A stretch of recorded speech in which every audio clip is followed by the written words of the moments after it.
American Psycho by Bret Easton Ellis is a sharp and controversial book about the life of Patrick Bateman, an investment banker in Manhattan in the 1980s who seems to be doing well and having a lot of money. The book is a harsh attack on the excesses and lack of morals in American consumer society, especially among young city professionals, or yuppies, during that time. At first glance, Patrick Bateman seems to be the perfect example of the American dream come true. Indulge in the best things life offers, like designer clothes, gourmet food, and exclusive social events. He works at a famous Wall Street firm and lives in a fancy apartment. He cares a lot about how he looks, from his strict workout habits to his careful skincare routine.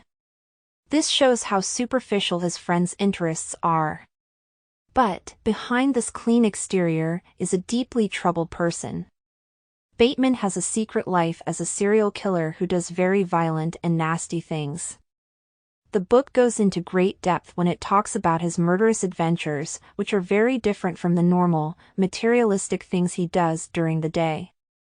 One of the most interesting things about American Psycho is how much it focuses on things and brand names, sometimes to the point of obsession.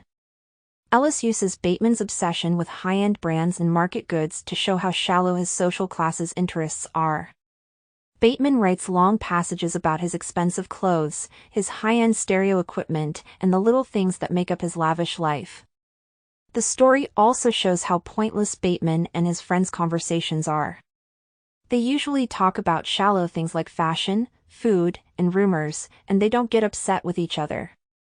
The characters' frequent confusion over who they are adds to this hollowness, suggesting a loss of individuality in a world where looks and status are everything. Ellis does a good job of criticizing this society through satire and dark humor. Bateman's co-workers' silly arguments about the looks of their business cards or the small issues of making dinner reservations at trendy restaurants are paired with the horrifying violence in his secret life, making a disturbing statement about the moral breakdown that lies beneath the surface of consumer culture.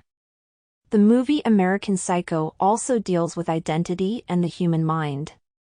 The anxious and angry thoughts that Bateman has to himself show that he feels very alone and disconnected from the world around him. He lost his sense of self and couldn't make real emotional connections in a society that is obsessed with appearances and surface-level things. This is a powerful example of how consumerism makes people less human.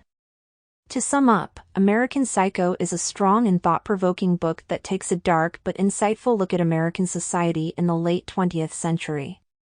Ellis shows the dark side of a culture full of materialism and shallowness by putting together the everyday and the horrifying. He challenges readers to think about the deeper morals and values of their society.